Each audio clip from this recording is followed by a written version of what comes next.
«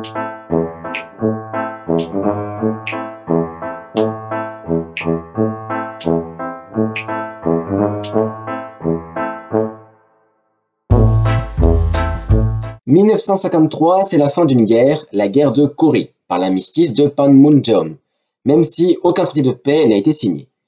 Est mise en place la zone coréenne démilitarisée, la DMZ, une étroite bande de terre de 4 km de large qui sert de zone tampon entre les deux Corées. Elle suit approximativement le 38e parallèle et à part quelques petits changements, les territoires restent identiques à l'avant-guerre.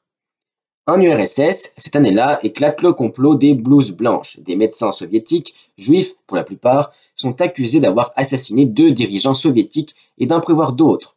C'est en fait une machination du régime qui montre alors l'antisémitisme croissant de Staline.